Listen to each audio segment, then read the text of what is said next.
This is a topic Nilay and I have been discussing a lot. I call Brendan Carr a moron, and he calls him dumb. This is the biggest beef in tech media, whether he's a moron or a dummy. We can do this the easy way or the hard way. The way he's going about imposing chilling effects by inverting the idea of free speech, it's so stupid. You know, I started a tour of the country where I go to local communities and I talk about the threats to the First Amendment from this administration. And every single stop, there's a broadcaster there that says, what am I allowed to say? And what I always say to them is, it is not my job to tell you that. What Brendan Carr is engaged in is censorship. He's using government power to silence voices that are supposed to be free. That legacy of corruption, that's going to be what Brendan leaves behind. This is a corrupt agency that operates through bribes and kickbacks and does what the president wants. It is on. Hi, everybody. Today I'm talking to FCC Commissioner Anna Gomez, Jameel Jaffer, Executive Director of the Knight First Amendment Institute at Columbia University, and Nilay Patel, Editor-in-Chief of The Verge and the host of the Decoder podcast and the Verge cast. We're talking about FCC Chairman Brendan Carr and his absolutely horrific, moronic behavior. Commissioner Gomez, Jameel, and Nilay, thanks for coming on. I appreciate it. Thank you. Thanks for having us. Yeah, this is a topic Nilay and I have been discussing a lot. As I was joking before, I call Brendan Carr a moron, and he calls him dumb, I believe. Nilay is... Yes, this is the biggest beef in tech media, exactly. I think, We're is whether having he's a beef moron about or a that. dummy. But actually, I want to get to a really substantive discussion what's happening here because, you know, there have been FCC chairmen who've been controversial, but this guy is sort of winning the prize. And I'd like you to pick the most egregious thing Carr has done so far and explain why it concerns you. We're going to get into more detail as we go, so maybe keep it higher level. Let's start with you, Commissioner Gomez, and then Jameel and Nilay. Well, again, thank you for having me here. Let me tell you that this is not just the FCC. Of course, we've seen that this is an administration-wide campaign of censorship and control is what I call it. And the FCC is one of the weapons that this administration uses because licensees want something out of the FCC, and so there's a lot of bullying that's happening. But the most egregious thing this FCC has done to date has been calling up the local licenses that Disney has for renewal. That is just a direct assault on the First Amendment. You know, there's nothing more important to a broadcaster than their license. It is their lifeblood. And this was directly meant to threaten Disney because it's not about the local stations, right? It's about they don't like Jimmy Kimmel. They don't like The View. Explain what the local, so people who don't understand. This is something that comes up and they're local. ABC has affiliates, correct? So yes. Explain that for people who don't understand. Yes, that's right. So there's hundreds of ABC affiliates throughout the country. Disney only owns itself and operates 8 of them. There are key unaffiliated markets, and key big markets usually. Yes, they're in very good markets. And so the FCC does not license the networks. The FCC only licenses the local broadcast stations because it licenses the airwaves over which these stations operate their stations. And it is using that leverage to get at content that it doesn't like. And so the reason this is the most outrageous thing, and the FCC's done a lot against the First Amendment and to try to pressure companies into changing either what they broadcast, how they broadcast it, or even their diversity, equity, and inclusion policies, which to me also have a First Amendment component to them. But the reason this is the most egregious is because it is so unprecedented. It is directly tied to content that they don't like. And it's dangerous. Okay. All right. Jameel? Yeah, I'm not actually sure how to choose between all these terrible things that Brendan Carr is doing. It's like the opposite of having to choose between my children. But I actually think that one of the most outrageous features of this assault on free speech is that it's being conducted in the name of free speech. When Brendan Carr tries to justify all of these actions against broadcasters and against media organizations more broadly, he points to free speech. He says, I'm doing this to um, ensure that Americans' voices are heard and that nobody is silenced. And that is really just an outrageous um, uh, reversal or sort of funhouse mirror image of what's actually going on. What Brendan Carr is engaged in is censorship. He is chilling speech. He's suppressing speech directly. He's using government power to silence voices that are supposed to be um, uh, free. Media organizations in the United States are supposed to get to decide within extremely broad parameters, get to decide what kinds of news they cover, how they cover it, what kinds of commentary they offer, which voices they platform. Like all of those things are left to private individuals and organizations to decide. That's a feature of the First Amendment. That's sort of the core idea of the First Amendment. Right. And so he's using it saying there has to be equal voices. We'll get to the equal time rule in a second. Nilay? Well, I certainly agree with Commissioner Gomez that going after Disney in the particular way he's going after it, that company calling in the licenses early, which just hasn't been done in forever, that's by far the most egregious. But we do a segment on our show, the Vergecast, every week called Brendan Carr is a Dummy, because every week there's something, and we can just pull it out of the ether. And what I would say, and what I'm trying to communicate to our audience, is he's not a sophisticated actor. This is a blunt instrument. And actually, maybe it's because I'm not a member of the DC bar and I don't have to be polite. He's also a bad lawyer. Like the way he's going about imposing chilling effects by pulling random words out of statutes, by inverting the idea of free speech. It's so stupid. Like maybe that bothers me the most. Like you don't have to figure it out. You can just say, the president doesn't like Jimmy Kimmel. The broadcast licenses have been pulled up for renewal. It's obvious what he's doing, and trying to wrap it in the language of statutory interpretation, or saying that the airwaves are meant for the public interest, or pretending that Tegna and Nexstar are just small local Explain broadcasters. Explain who Tegna and Nexstar are. They're two local.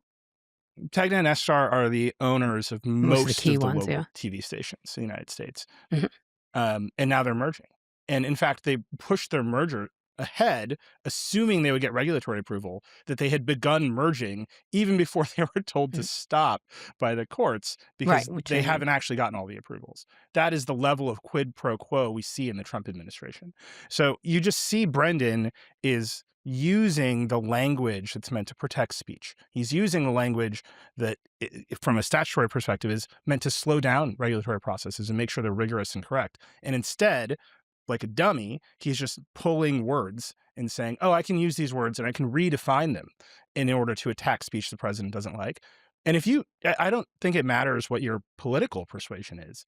If you just care how it works, you look at that. Because a Democrat could do it, presumably a Democrat could do it. At this point, I sort of hope some Democrats start doing it so everybody understands how dangerous it is. Right, a Democrat wielding the power of what's called unitary executive theory might be good for our country, right? If we get to that point, because I think everyone would understand, our system is meant to have checks and balances. And Brendan in particular is an example of what happens when there are no checks and balances. Absolutely. So let's get to the news around The View and its network, ABC, and the parent company, Disney. And let's add Kimmel to that, because that's been, an ongoing issue for President Trump, because he doesn't have a sense of humor. As we said, the FCC has been investigating The View for months, and it recently called for a review of the licenses of 8 of Disney's ABC local stations years before they expire, as you noted, Commissioner Gomez. Now Disney's is actually fighting back because Disney/ABC, it's the owner of ABC, accusing the FCC of violating its free speech rights.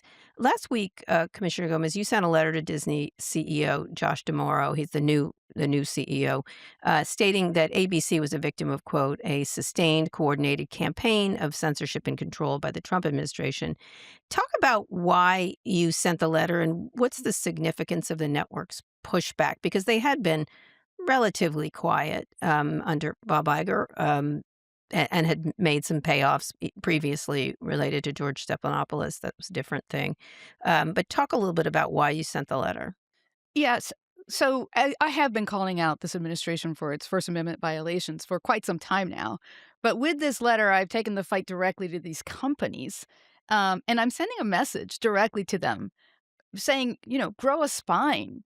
Understand that the rules and the facts are in your favor.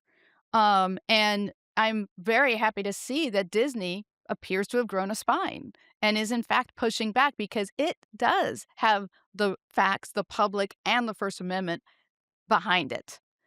And Disney's filing with us was very interesting. And in fact, it was kind of shocking because if you read their filing, well, let's start with the fact that the filing is brilliantly written. It is really a legal brief in defense of the First Amendment.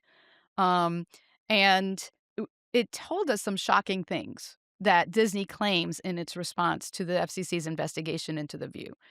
The FCC apparently went to the other ABC stations in the market because the complaint on the investigation is only against the ABC station. The FCC told them to file the paperwork on the candidate appearance, which was James Tallarico. I'll get to that, yeah. Let me just say, for people that know, the FCC is looking into whether The View violated old federal rules requiring equal airtime to rival political candidates. Back in January, Carr issued guidance essentially reminding broadcasters the rule hadn't been enforced. But the rule hadn't been enforced in decades. Let me play this clip of Brendan Carr in February talking about equal time and The View on Fox. Disney has a program called The View, and they've been asserting the position that The View is what's known as bona fide news in the statute. If you're bona fide news, you don't have to give candidates equal airtime. But Disney and The View have not established that program is in fact bona fide news. We've started an enforcement proceeding, taking a look at that. And again, we're going to hold broadcasters accountable. The days that these legacy media broadcasters get to decide what we can say, what we can think, who we can vote for are over. And I think President Trump played a key role in just smashing the facade that they still get to decide the narrative. All right, continue, Commissioner Gomez, and then I want Nilay to weigh in on what he's attempting to do by enforcing the rule. Go ahead, Commissioner Gomez. So what the FCC did was it went to the unaffiliated, or to the affiliates that are not owned by ABC and told them, you need to file the paperwork on the James Tallarico appearance. And apparently, according to Disney, told them they would not get in trouble for filing late because no one had filed that appearance. Then it turned around and it used the fact that those stations that it forced to file these appearances as evidence against Disney's station. Right, so it asked them to do it. It asked them to do it. Mhm. And it did not reach out to Disney in the same way. To me, that's a setup. It's a form of entrapment. And that is also part of this outrageous actions that the FCC is taking against Disney. So, Nilay, break that down. What is he attempting to do by enforcing this rule that doesn't? It is a news program. It interviews people. It talks about the news. It's by any stretch of cable or anything else. It's a news program. But break it down. What's he attempting to do by enforcing the rule, and why is he wrong? I think he's attempting to impose speech controls on the rest of Disney's content. One of the reasons that I think this is so dumb is that it kind of doesn't matter if 8 broadcast stations go away, that people aren't watching them. They're watching TikTok. They're watching Disney Plus.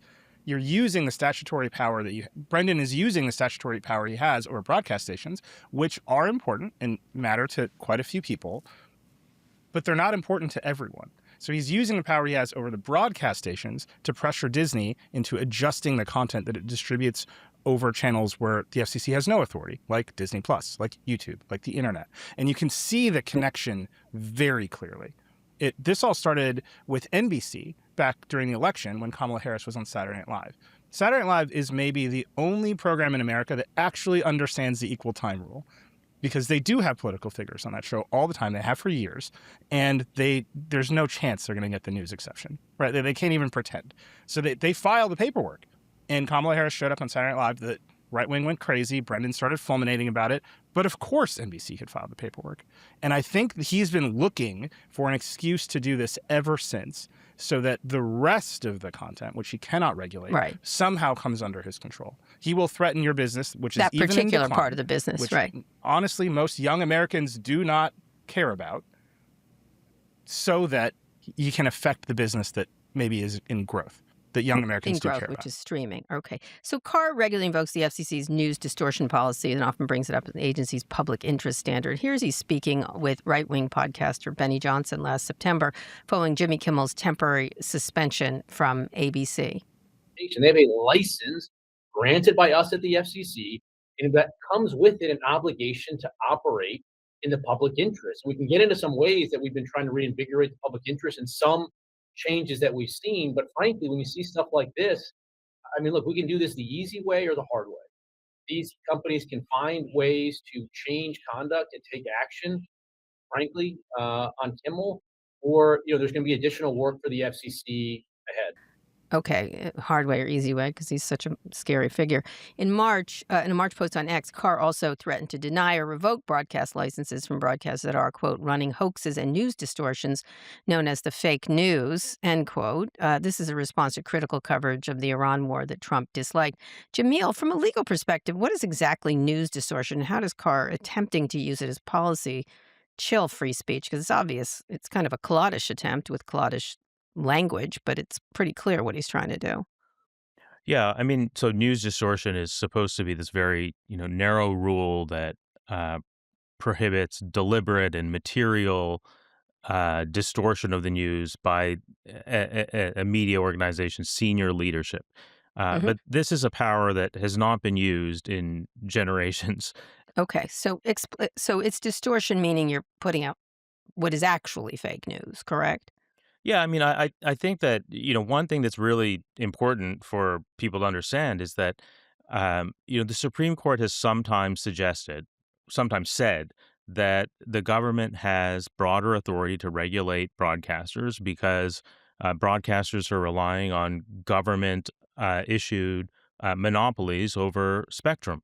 And there's a limited amount of spectrum. And so, there's a certain amount of um, prioritizing that the government has to do, and they can prioritize with the public interest in mind. And that is a kind of framework that applies only to broadcast and not to other, other media. But whatever, and there's been this debate for a long time about what is the scope of the government's power to regulate broadcasters. How does that differ from the scope of the government's power to regulate other forms of media? But whatever the answers to that question, I don't think there's, any arguments at all that the government has the power, that the FCC has the power to regulate on the basis of viewpoint.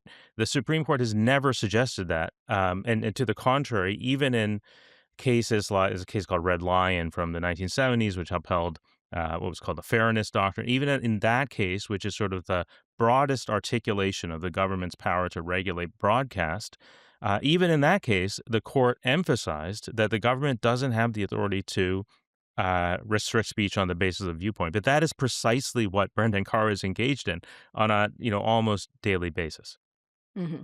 So every episode we get a question from an outside expert. Here's yours. Hey, Adam Mockler here with the expert question. I may not look like or be an expert on this topic, but I do run a political YouTube channel with a few million followers where we talk about American politics. So freedom of speech and the chilling effect on the press is something I oftentimes think about. My question to Commissioner Gomez, to Mr. Patel, and Mr. Jaffer would be the following. Brendan Carr has built his entire career as this free speech warrior, but right when he got into power, he wielded it to try to revoke the broadcast licenses of a few large stations and shows, right? What is the actual mechanism by which he can enforce this? Is there an enforcement mechanism, or is what they're going for more of a chilling effect on the speech of people? Sometimes I can't tell with this administration when they're just bullying people for a chilling effect versus when they're actually trying to fundamentally change the system. Which one do you think it is in this case? All right, Jameel, you go first, then Commissioner Gomez, and Nilay. Yeah, I mean, I think there are absolutely real sanctions associated with some of the threats that Brendan Carr and other administration officials are making. I mean, just to take one example, withholding approval for a merger can have billion-dollar implications. And that's a very real sanction. Now, I wouldn't separate that from the chilling effect. The chilling effect is a result of the fact that at the end of this process, there might be a real sanction. But the chilling effect is much, much broader than, goes much further than just the institutions that are directly targeted. When Brendan Carr targets Paramount or Skydance, other media organizations are watching very carefully because they know that they could be next. And the chilling effect results in, people deciding, sometimes this is called anticipatory obedience, like even without the threat. People deciding, you know what, maybe it's better if we don't air Jimmy Kimmel or we don't air Stephen Colbert. And they just decided on their own without anybody needing to make the threat. And that's the real risk, I think, that we're getting into this situation where we're censoring ourselves. Right. All right. Commissioner Gomez? Yeah, I've been saying all along that it's the threats that are the point. Nobody wants to get dragged before the FCC in an investigation over the content of their broadcast. I started a tour of the country where I go to local communities and I talk about the threats to the First Amendment from this administration. And every single stop, every single one, there's a broadcaster there that says, "What am I allowed to say?" And what I always say to them is, "It is not my job to tell you that. My job is to ensure that you have the platform to give us a viewpoint.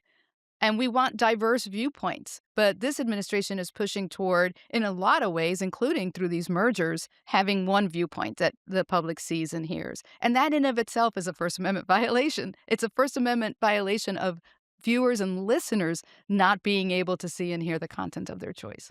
Right. And in that case, the sanctions are not, because in this case, Disney's pushing back, right? And probably they'll win in court. They will presumably. absolutely win. And that's why I say the FCC is a paper tiger.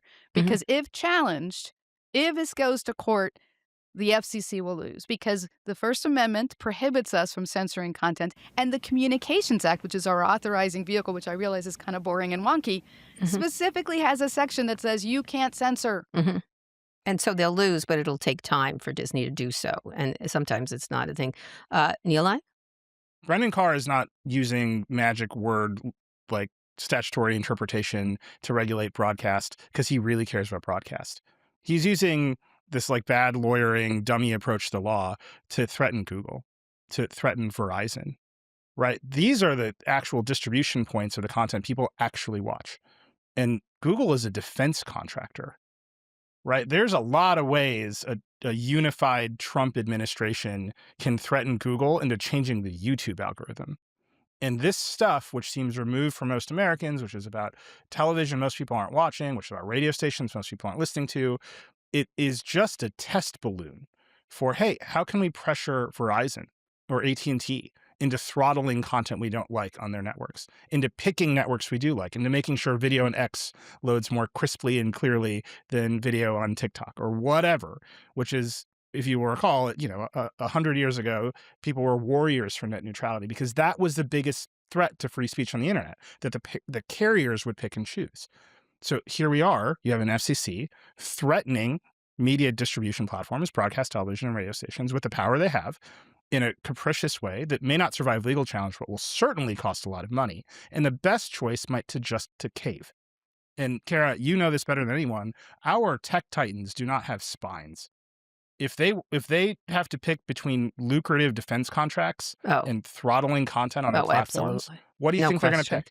But this is why I sent the letter to Disney, because Disney has, in fact, now shown courage. And Disney has stood up in the past for First Amendment rights and won.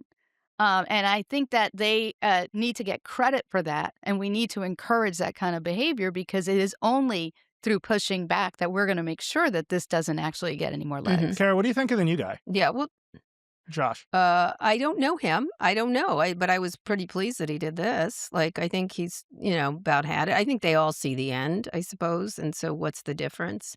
And at some point, Brendan Carr is going to end up a contestant on Dancing with the Stars, I guess.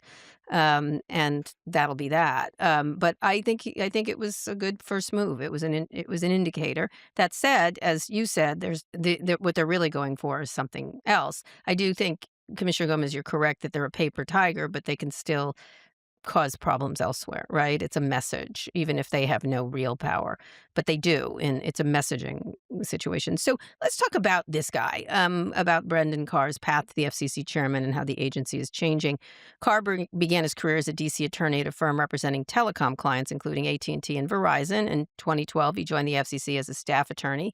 Former Chairman Ajit Pai, the chairman, promoted Carr to be the agency's general counsel at the start of Trump's first term in 2017.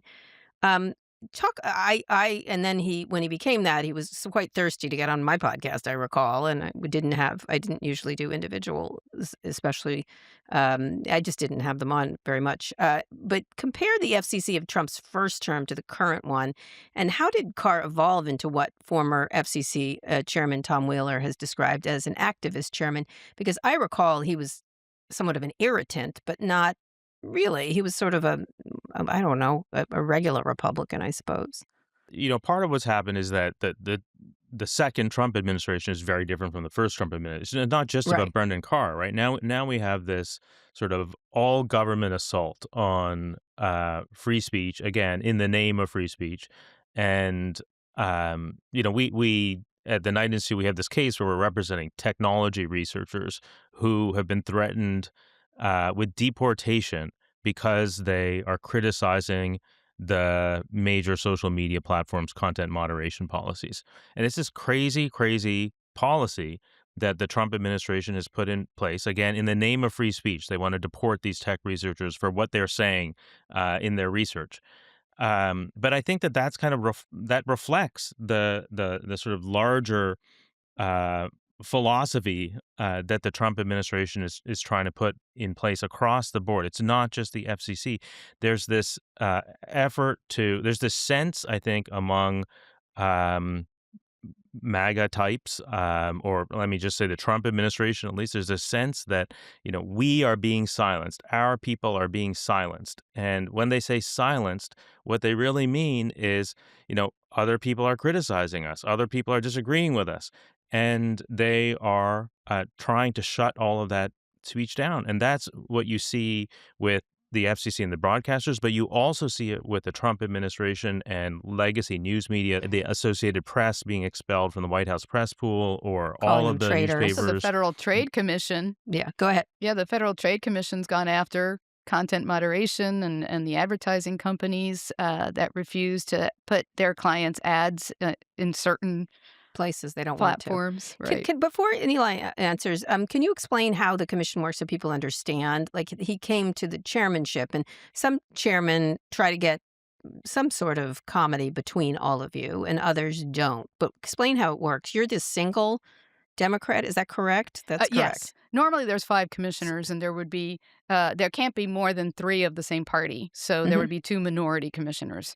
But right now we only have 3 commissioners. So we have 2 Republicans and me.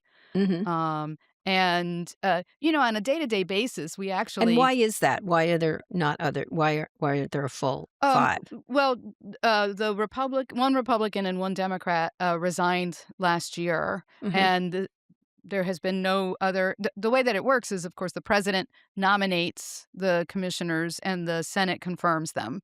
And there's been no nomination from this White House since. So we've been operating with a 2-to-1, I'm the one, majority for the last year. Okay. And Nilay, why has he shifted like this? You and I both know he was kind of He was a deregulatory Republican during Trump 1. And now he's a MAGA warrior. And I think he's just like a political animal. I think he sees his lucrative podcast paid for by, illegal supplements in the future. And that's going to be a great exit ramp for him if he can be one of these characters and whatever comes next. The thing I'd point out is, I've known a lot of various commissioners of the FCC over the past 15 years of running the Verge.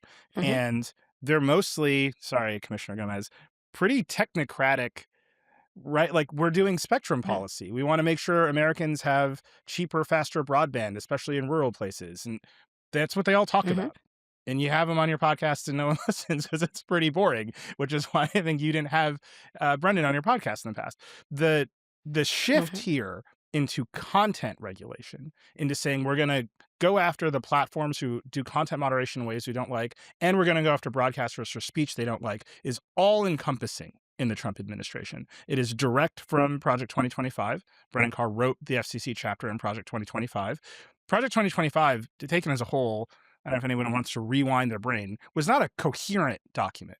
It was self-contradictory in many places, but the one through line was, we will exert power over this nation, and we will make sure people say what we want them to say and punish them when they say what we don't want them to say. And So for people who don't know, Carr wrote the chapter, as Nilay said, on the FCC for the Conservative Policy Agenda Project 2025, which Trump said he didn't know anything about, but seems to be following rather closely. He focused on, his part, reining in big tech, banning TikTok, and calling out what he viewed as censorship of conservatives on social media. So to what extent the policy goals he outlined have shifted? I think we're running test balloons using the power that's there to regulate content on broadcast networks, which is a very loose power. I think they'll lose if they take these to court. But you at least have this notion that the FCC has some authority over broadcast stations, right? And you can go point at them and poke at them really hard. There's not any statutory equivalent to social media. There's not any statutory equivalent to Google search. But there's lots of power the government can exert over those companies in other places. And you can run at, boy, we're going to ban TikTok. It would be horrible if we took TikTok away from the American people unless Larry Ellison showed up to buy it and run the algorithm his way. And we're going to force the Chinese government into some kind of deal, which, to my knowledge, no one quite understands yet, that turns TikTok over to some entity that has some connection to the Trump administration. And you can just see, oh, we're running this playbook. We're running an all-of-government speech control playbook. And Brendan Carr, his personality is whatever Donald Trump to some extent, but whatever Russ Vought wants him to do, because that is actually the architect of the playbook. Well, he also seems to like the limelight. So the FCC historically has been independent and relatively quiet, I would say.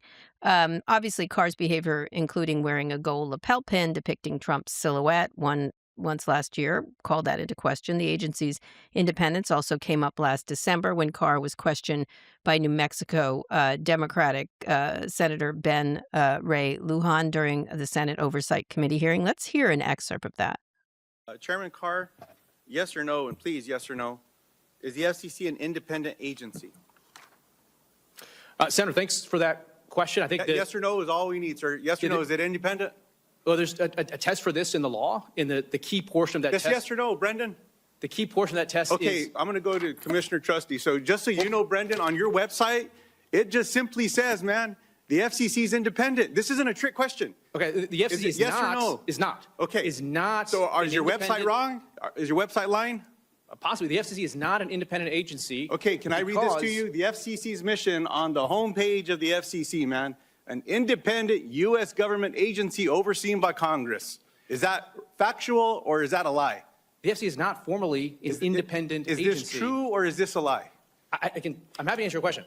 Okay. The sine qua non of Thank you, Chairman. I'll independence get back is to you. being removable by the president. Chairman, I have a little bit of time. I'll get back to The you. FCC is sir. not an independent agency, formally speaking. Soon after Carr said that the FCC removed the word independent from its website, Jameel, why are the agencies like the FCC created to be independent? And how does the politicization of the SEC fit into the broader shift of the role of agencies under the Trump administration? Explain this back and forth, which was really interesting. Well, so I mean, I think we're seeing exactly why these kinds of agencies should be, independent. The alternative is the agencies are partisan and are suppressing the kind of speech that the president wants them to suppress and answerable in this very immediate political sense to the president.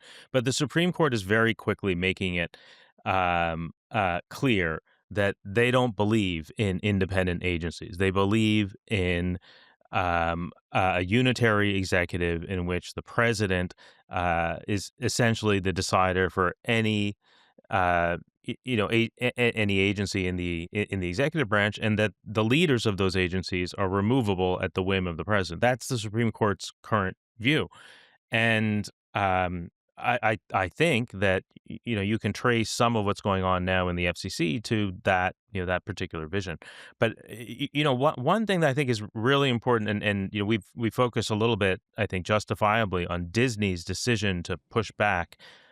But Disney's decision is actually an outlier, right? There's so many of these media organizations that have not pushed back.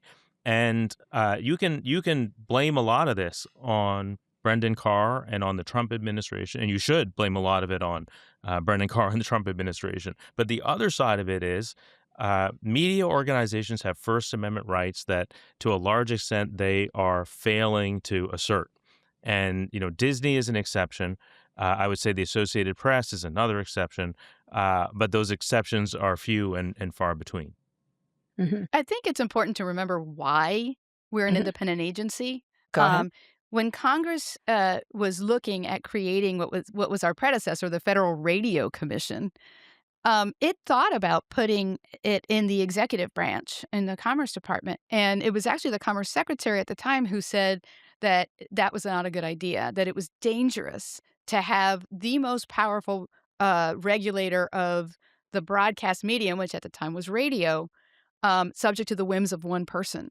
And that is why Congress created the then FRC, then the FCC, as a multi-member, bipartisan or multi-partisan, I guess. It doesn't have to be bipartisan, agency, so that it would be an expert agency not subject to partisan whims, as Jameel noted. And what we are seeing today is exactly what happens when we are controlled by the whims of one person. One person. So let's talk about what else Brendan has on his agenda at the behest of President Trump, clearly. Paramount's planned acquisition of Warner Brothers is one of the latest mega mergers moving forward under the Trump administration. Commissioner Gomez, why don't you start? You recently called for a review of the foreign ownership interests in the deal. First, explain the FCC's role in reviewing mergers like Paramount Warner Brothers. It can go to lots of places. It can go to the FTC, the Justice Department. Are you concerned the merger won't get adequate review under Carr? We actually have a limited role in the Warner Brothers transaction because there are no licenses being transferred here. Normally, like in the Nexstar-Tegna merger that we talked about earlier, the FCC approves that transfer of the licenses, and it looks at, how does this affect competition and viewpoint diversity, or at least we normally do. But I call what happens with this administration is there's this thing called the billionaire buddy bypass, where we actually don't have a rigorous review of any of these transactions, and instead they get approved not at the commission level, so I don't get to vote on them in the dark of night. For the foreign ownership. The only thing we look at is the foreign ownership, and that is because it will alter CBS's foreign ownership. In this case, and I, what really concerns me about this, and it is true that the FCC very often waives the statutory limit on foreign ownership of broadcast stations. What really worries me here is the fact that these are not just, some Italian company. These are foreign wealth funds controlled by the governments that are not themselves terribly friendly to the press and to the freedom of speech. And not only that, but Paramount has requested a waiver of up to 100% of indirect ownership. It's a technicality. And we know that Tencent, which is a Chinese company, which means it's also controlled by the government, pulled out so that it wouldn't draw too much attention. And then put themselves but has back in. said, Bloomberg has reported that they're now back in. And if the FCC says, sure, you can be owned 100% by foreign government controlled companies, then what we are doing to our content is unimagiable. So I called for it to be very transparent. I called for the DOJ, we have a thing called Team Telecom, which is the security agency's review of foreign ownership, that the FCC actually takes their recommendations very seriously in how to handle these types of things. But again, I'm worried this is just going to be another billionaire buddy bypass. So the FCC approved a $6 billion merger of Tegna and Nexstar, which would create the country's largest television broadcaster. A federal judge recently blocked the merger, as Nilay noted. Nilay, give us some more context for the deal, why it happened, what's the consequences, and how it will impact consumers. Yeah, there's this longstanding rule, I'm sure Commissioner Gomez can explain it in more detail, that no company should own more than 39% of the broadcasters in a given region. Right. So if you're just a regular person, 30 years ago, and you get all of your content from broadcast television, radio, the same person shouldn't own all of it. And this, in terms of government regulation, is pretty good. right? Like you can say, okay, not one person shouldn't own all the media that you're being fed. There should be competition for viewpoint, for entertainment, whatever. And so we're going to make sure that there's diversity in what you're getting over the airways.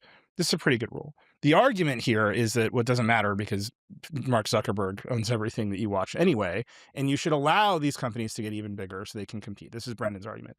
Where I think this fails, that was Brendan's argument. And so he's allowing Tegna and Nextdoor to merge, and they're going to own significantly more than 39% in almost every region that counts. Like in some cases, almost all of it. And maybe you say, well, they have to compete with Meta, but they don't actually have the distribution, right? What they own is a bunch of local news stations. And so what you're going to get in all of these places is your local news, the most impactful news to most Americans, will be under control of one company with one allegiance to the president. And there will be no other competition because, as we all well know, there's not a lot of competition or money in local news. So all of these local state governments that are corrupt in the mega era, all these local county governments that are signing corrupt deals to build data centers, they will not have the force of local journalism pushing back on them to inform their communities. Instead, what we're going to get is a bunch of Facebook groups and a bunch of really weird local journalism that advances the interests of the administration. And I think that is just straightforwardly dangerous. I'm not sure there's a regulatory approach to that. Like, it is true that most people open their phone and get all of their content from TikTok and Meta. But Sure, but the idea behind it is sound. yes, is what the you're idea saying, is that, the idea that one, particularly the operators of your local news stations should be in competition with one another, and that will create better local news. even if it should be left out, the Mark Zuckerberg part should be left out of this. Let's Maybe you not should make tax them Mark Zuckerberg stronger. and make him fund a bunch of local news. Like there's a lot of other ideas you could Sure. have, but the idea that you're going to let Yep, these yep. two companies, which have clear allegiance to the president, get bigger to compete with Mark Zuckerberg. Like I said, he's not sophisticated. You roll that up to anyone in America and say, is that going to work? And they say, no, that's stupid. Yeah. Okay. So let's shift to DEI because one of Brendan's biggest bugaboos since taking office, here he is at a news conference. I really enjoy playing these because he's such a moron. Following the April Open Commission meeting, he's responding to a question about the FCC's investigation into Comcast DEI policies and whether NBC, which is owned by Comcast, could face calls for early license renewal. And again, I want people to hear what he's saying in a group so you understand what he's at.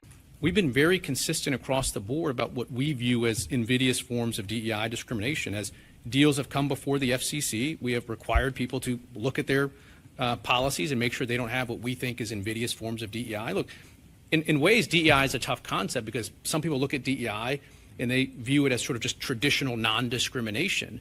But there's other ways that you can do DEI policies that we view as the opposite of that, which is actually discrimination. So when you have debates over DEI, you can really be talking about two different things.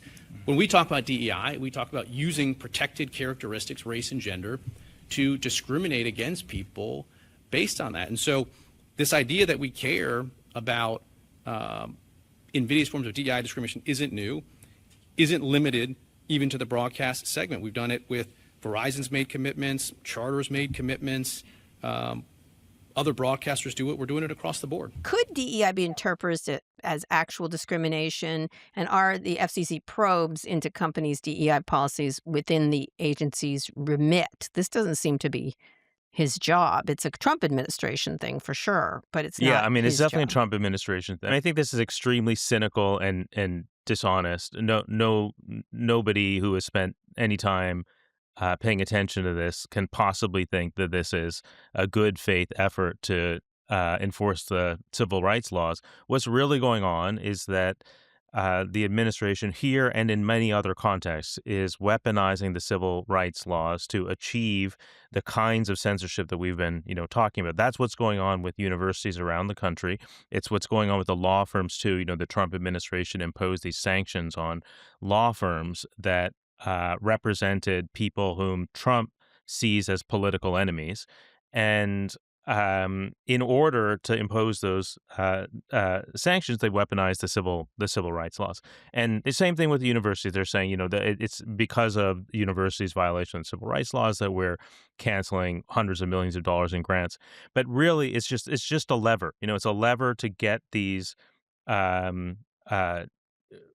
important knowledge producing or free speech institutions to change their editorial decisions in sort of the broadest sense, so that universities stop teaching particular classes or stop hiring particular kinds of people or stop admitting particular kinds of people, so that law firms stop representing people who Trump doesn't like, and so that media organizations stop um, uh, platforming Stephen Colbert. That's what all of this is really about. I think that the invocation of discrimination here is transparently pretextual. Wait, can I just point out his mention there of Verizon? That's some of the most dangerous stuff that he's talking about. I know we're very focused on media companies and free speech and the actual content regulation, but Verizon killed all of its DEI policies in order to win merger approval to buy Frontier. T-Mobile killed all of its DEI policies in order to win merger approval to buy Lumos. Now, these are tiny telecom deals, and I know most people don't care about telecom deals, and they're all the most boring people in the world, but this is just naked corruption, right? These are companies that operate physical plants in the United States, right? They have big networks. They have to hire lots of workers. They got to send people to your house. This is where DEI helps, actually, right? You want a big, diverse workforce to go service your big, diverse customer base across the country, and we're getting rid of the programs in order to secure merger approval so we can further financialize our economy and all this. Like, you can just see how bad it is. It's not First Amendment maybe in this context, but it's bad. Right. So I'm going to shift again to another recent area of interest. The NFL is facing scrutiny from the FCC and the DOJ over its antitrust exemption. Carr recently said, however, the inquiry may not lead to any action. I'm not sure what he's doing here. First, Commissioner Gomez, why? And then Nilay or Jameel, why? Like, what is the reasoning? This would seem to be a justice. This is obviously being pushed by Rupert Murdoch and other broadcasters who are trying to get it, up on the tech companies. First, you, Commissioner Gomez. I think the intent behind the public notice, I mean, I wasn't part of it, but there is a lot of concern about the health of local broadcasting. Yes. They are losing advertising dollars to streamers, and they are losing a lot of money when they lose the NFL in their local broadcasts. So it's trying to understand the market and what levers there are. And again, I think this one I agree. I don't know that there's any action the FCC can take other than shining a light on the fact that there is a problem here for the local broadcasters if they lose such an important source of funding. Right. As well as broadcasters. I mean, I sort of agree. At the same time, I'm like, oh, well, you should have run your businesses better kind of thing. Like but local broadcasters are different than a Rupert Murdoch or something else. Nilay or Jameel? I think this is like kind of like how to describe it? I think this is one of those moments where MAGA populism kind of runs into reality, and it's like, oh, we should use some government power to make sure that we've given sports leagues this antitrust exemption so they can all bargain collectively. All these rich owners can bargain collectively and get the best deal from all these streamers and broadcasters, and actually regular Americans have to pay thousands of dollars to watch every game that their local teams and their local communities that they pay usually huge tax incentives to build the stadiums for, and then even to watch the games, you're priced out and the tickets are getting more expensive. There's something to be done there. But in the context of how Carr operates, how this DOJ operates, I don't think shaking down the broadcasters, or I don't think shaking down the NFL is going to work. I think you're actually going to run up against a very motivated billionaires. We're all pretty Republican in posture, and they're just going to call the president and say, don't you like Tom Brady? And it's going to go away. Absolutely. So let's talk about the end game. The FCC regulates broadcast as becoming increasingly irrelevant, as Nilay has pointed out correctly. According to Nielsen, broadcast television accounted for about 20% of U.S. total viewing, which is amazing, with streaming overtaking both broadcast and cable. The rules that Carr has resurrected date back to a time when broadcast spectrum was scarce, and it was important to have it. Obviously, that's not the case. Nilay, you've made the case that Carr wants to get the FCC to start regulating the internet. Earlier, you said his actions so far, it was a test balloon for this. Is there a legitimate argument for doing that, since it's primarily how content is distributed today?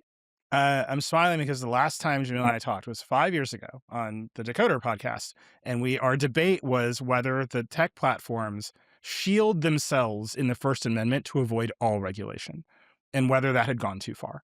And I'm still of the opinion that all government speech regulations are bad. And I'm a journalist. Like I'm allergic to them. I think that you should have a diversity of viewpoints and voices, and we should all fight it out. And the challenge to that is the tech platforms algorithmically control all the media that people consume. And so, I've always joked that Mark Zuckerberg just has a dial in his office, and he's like, make Instagram more MAGA, and then it's more MAGA. And we all have to hear the song about wanting a guy who's 6'5" with blue eyes for a month before the election. And maybe you believe that that's a conspiracy, or maybe you don't. But there's no transparency into what happened there. And I really think that this government is putting pressure on a bunch of big tech companies who are all uniformly turning into defense contractors right now through AI and saying, hey, make sure people like us. And the pushback I give is maybe it's not working. Maybe young people actually still hate AI. Maybe, I think the Times released a poll as we're speaking, that the president's approval rating is lower than it's ever been in his second term. And the idea that social media is actually providing pushback, that people are actually seeing what's happening in their lives and they're talking about it and they can overcome these algorithms, I think you have to be a little too optimistic to believe it, right? There's still ways for all of that to change. But that's the dynamic that I'm paying a lot of attention to. The dynamic. So, Commissioner Gomez, does that make what you're doing irrelevant? How do you look at that, even though this is being used as a tool to deliver us into that future that Nilay is talking about? No, I think the FCC still plays a very important role. When you see a lot of news on your TikTok feed, that is actually being written by local journalists. So local broadcasters matter very much. And I would also just like to point out that on top of all the issues that we're having with local broadcasting and the health of local broadcasting, we defunded public media. They seem to be surviving, thank goodness. But there are pockets of this country that only get broadcast through public media. There's no other provider. So that's not good, even during times of disasters. So my point is, there's still an important role for the FCC. There's still an important role for broadcasters, but we do need to be very cognizant of the fact that we no longer have just 3 broadcasters. We have media everywhere, producing content everywhere. And so we need to take that into account as we think about what we do. I think it's important to have, for example, consumers, viewers, listeners to know when political ads are using AI. And that's something the FCC, in fact, did propose to do. Now, that is content regulation, but it's a very targeted, very specific. It's not telling them they can't do it. It's just saying you need to have something that says this is generated by AI. Much like political ads also say, they have that end that says, my name is such and such, and I approve this message. That's actually an FCC rule. So I do think there's still an important role. But we don't regulate streaming. We don't regulate the internet. We regulate cable to a very limited extent. We do not regulate content, except for maybe a couple things about political advertising. So, we need to evolve into where we are today technologically and understand that the rules that mattered when there were only 3 voices that this country listened to have been thrown out the window because of all the alternative content people can access. Right. So I just have 2 more questions, one for Jameel and then one for all of you. President Reagan's repeal of the Fairness Doctrine in 1987 is credited with helping pave the way for the rise of Rush Limbaugh and the modern partisan media.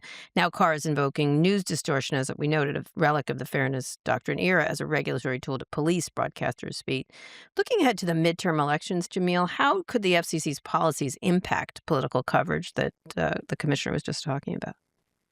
Yeah, I mean, I do worry that the FCC's threats to broadcasters and more broadly the Trump administration's threats at directed at all sorts of media organizations will have an effect on not just what news organizations cover over the next few months, but how they cover those things as well. And I mentioned this earlier in this conversation, but at this point, I'm not even sure that the Trump administration has to make the threats explicitly in order for media organizations to sort of adapt their editorial decision making to the perception of what the Trump administration wants.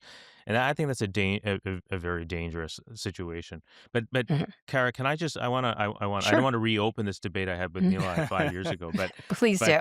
I just want to point out that they're different. I share Nilay's sort of instinctive opposition to media regulation. But I also think there are different kinds of media regulation. And Nilay himself was defending the 39% rule just a few minutes ago. And I think there are all sorts of structural regulation that wouldn't give government officials the ability to intervene at the level of viewpoint or even content, but would be sort of structural regulation that would change, what all of us know about the social media platforms' decision making, for example, or what all of us know about how AI models work, or would change diversity of sort of diversity rules and like how many news sources we have in any particular environment. And those kinds of structural rules are, I think, worth spending. Those are worth thinking more about. And we should be open to those, even if we are, for good reasons, sort of allergic to the idea of the government deciding, whose voices get We heard. should set up like a Right. 5-member Okay. bipartisan commission of Yeah, experts to Yeah. have like a full independent debate agency. in public. Right. Yeah. Yeah, that would be a great thing. So, Commissioner Gomez, you wrote on X, quote, "The days of the FCC as a paper tiger will come to an end." There's a chance that Carr's probes will amount to nothing and that his reign is ultimately temporary. He even reflected on his legacy, oh God, in a recent interview with the Financial Times, saying, quote, "I got my time, I got my shot, I took my shot." This man needs to stop seeing movies, and quoting from he just really needs to stop. But what are the potential lasting consequences of his actions at the FCC, besides being an irritant? And what changes could be permanent? Let's start with you, Commissioner Gomez, and then Nilay and Jameel. You get the last word. Well, first of all, I absolutely agree with everything Jameel just said. The one thing I would like to point out, by the way, is that the 39% cap is statutory. It is not an FCC rule, and it is not for the FCC to let companies violate that. But that's not what you just asked me. Um, you know, I really do worry about the effect on the psyche of broadcasters in the long term, where they will always be more afraid now of the FCC, and what FCC actions, how they may harm them. Even Wall Street is looking at these early renewals that the FCC is doing because it lessens the value of the licenses, and that in the end harms the finances of these local broadcasters. So I do believe this will come to an end. I'm glad Disney is suing because if they, or I shouldn't say I'm glad they're suing. I'm glad it looks like they're going to sue because if they do, they will win, and hopefully that'll put an end to what we're seeing. And what you're saying, but the most lasting thing is the psyche that the bringing the prices down. That it's not as valuable. It's already a declining asset, but Right. continues to wherever the government can meddle, it does in a way that's deleterious to the businesses, presumably. Exactly. Nilay? I think it's two things. One, again, he's such a dummy. There's stuff he's done that we haven't even talked about that has made the FCC appear more capricious and more poorly run and more useless than ever before. He issued an order banning all of the routers that weren't made in the United States. Right, all the Wi-Fi routers. If you don't make them in the United States, it can't be sold anymore. Well, none of the routers are made in the United States. And then Netgear and Eero, which is owned by Amazon, magically got waivers. And there's some process. I've done some reporting. Some process occurred, and some statements were made by those companies, the government, that said they're promised to build the routers in the United States in the future. But that's nothing, right? Like nothing actually occurred. We did not actually protect the safety of Americans from supply chain attacks on the Wi-Fi routers. We just did some stuff to do something that looked like corruption. And that, for the FCC, that legacy of corruption, that's gonna be what Brendan leaves behind. This is a corrupt agency that operates through bribes and kickbacks and does what the president wants. And Brendan can own that. And I think he's done it so bluntly and so stupidly that you can just look at it and say that's the legacy. You don't have to dance through it. More broadly, and it has come up several times in this conversation from all of us, the notion of the unitary executive, that the president just controls the country and he can just do whatever he wants by hiring and firing these agency officials, by fulminating about what he wants and issuing an executive order, and the agencies are going to do it. That's going to last for a long time. And I started out by saying this. I really hope that the next Democrat who comes into power just goes full tilt at it. That we don't have this Joe Biden return to normalcy style attempt to reset the country. That we actually see what it looks like for the other side to run at it this hard, so that both sides understand this is a danger. And we need to reset it. We need to rethink how all these agencies work. Maybe we need to empower the FCC to make more structural changes to protect speech, to protect the local news. But fundamentally, what we need to do is restore some independence to the parts of our government that need to think long term and not just for political gain in the short cycle. And I hope, optimistically, Brendan running around like a bull in a china shop, spouting movie quotes whenever he can to Benny Johnson, is going to create the conditions for that change. Okay. All right, Jameel, that's an excellent argument. Yeah, I mean, I think that the longer term effect that I'm most concerned about is it has to do with democratic culture. Like, it doesn't have to do with the power of the agency or First Amendment doctrine, which I actually think First Amendment doctrine has held up pretty well in this particular context. The longer term effect that I'm worried about is comes out of the failure of so many media organizations to stand up, for their First Amendment Agreed. rights. And I think that this creates a kind of, it's not a legal precedent. Like, if you don't stand up for your rights, you don't create a legal precedent, but you create a kind of factual precedent that, ABC, for example, had this lawsuit, that Trump filed this lawsuit against ABC over George Stephanopoulos's, something that George Stephanopoulos said on the air. He said that, Trump had been found liable for rape when in fact Trump had been found liable for sexual assault, and Trump sued ABC for millions of dollars, $16 million or something like that, or maybe hundreds of millions of dollars, and they got a settlement from ABC for $16 million. And there's no legal decision there. There's no judicial opinion saying that ABC violated the First Amendment or that ABC doesn't have the right to say this particular thing. But there is this factual precedent of a major media organization handing over obscene sums of money to the president in response to, I wouldn't say it was a frivolous lawsuit, but a very weak lawsuit. And then we saw the same thing with, CBS settling a case with Trump, Meta settled a case with Trump, one after another. All of these nominally powerful media organizations settled these weak or frivolous cases with the president and just turned over huge sums of money to him. And I really worry about that set of factual precedents and what it's going to mean the next time government officials try to exercise this kind of power. Right. That's a really good point. I mean, the companies really ultimately are at fault here. Yeah, in many that's why ways. the Disney Let's Hope lawsuit is so important. Yeah, I would agree. Anyway, this has been really great. I really appreciate it because I think people should understand what's happening here. And also, Brendan, you're invited. I think you're a moron. Prove me wrong. You're welcome to come on, as I've said many times, for equal time, even though I'm not bound by that, but I certainly would. And you may not use any movie quotes. I mean, you can, I guess, free speech, whatever. If you want to look like more of a moron, you could do it. In any case, I invite you on. But I really appreciate this. And Commissioner Gomez, I appreciate a lot of what you're doing there as the lonely commissioner. And Nilay, of course, has done an amazing job. And Jameel, as usual, you're all terrific, and I really appreciate it. Thank you. Thank you, Kara. And I just want to call out, we do a segment on the Vergecast called Brendan Carr's Dummy every week. We call it America's favorite podcast within a podcast. It has now infected this podcast, which is very exciting. And our listeners write us theme songs. And we play different theme songs every week for Brendan Carr's Dummy. So this is one we like so much that we actually bought. It's by Viola da Gumba. It is a Gregorian chant. Let's listen to it. Brendan Carr is a dummy. Today's show was produced by Christian Castro-Russell, Michelle Eloy, Catherine Millsop, Megan Burney, and Kaylin Lynch. Nishat Kurwa is Vox Media's executive producer of podcasts. Special thanks to Madeline LaPlante-Doobie, Eamon Whalen, and Julia Sharp-Levine. And that song you're hearing now is called Dumb Car. It was sent to the Vergecast by Billy in Santa Fe.